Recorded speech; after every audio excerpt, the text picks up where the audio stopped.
आणि यानंतर थेट जाऊयात भास्कर जाधव सध्या बोलतात विरोधात आहे।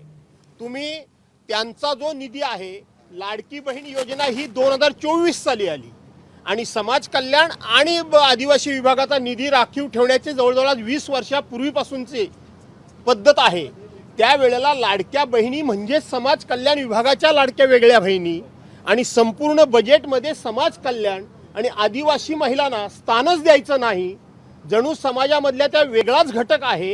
ही जी सरकारची त्यांच्याकडे बघण्याची दुष्ट अशी प्रवृत्ती आहे, चुकीची पद्धत आहे, त्यांना समाजापासून वेगळं काढण्याची पद्धत आहे।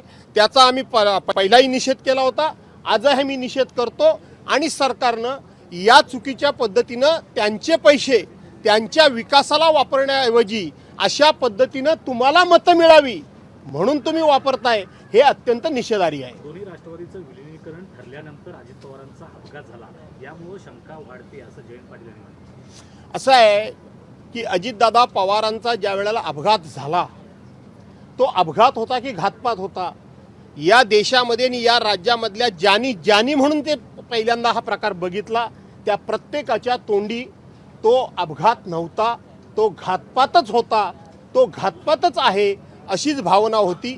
ती भावना या सगळ्यांच्या एकंदरीत आत्ताच्या बोलण्यावरून अधिक त्या ठिकाणी दृढ होते, अधिक भक्कम होते आणि अपघात झाला नव्हे तर घातपात झाला या विषयाला पुष्टी मिळते। अन्न औषध प्रशासनामधील जे अधिकारी आहेत त्यांचं निलंबन प्रकरण जे आहे ते पुन्हा चर्चेत आलेलं आहे। आता जर आपण पाहिलं तर 23 मार्च पासून राज्यभर काम बंद आंदोलनाचा अधिकारी संघटनांनी इशारा दिलेला आहे। कुठला विषय मॅडम मी ऐकला?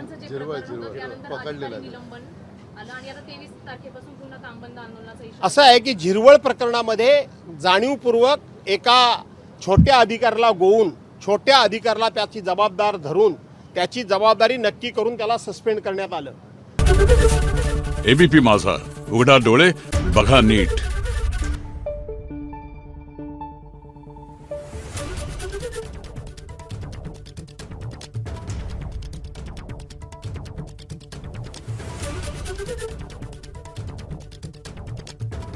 Thank you.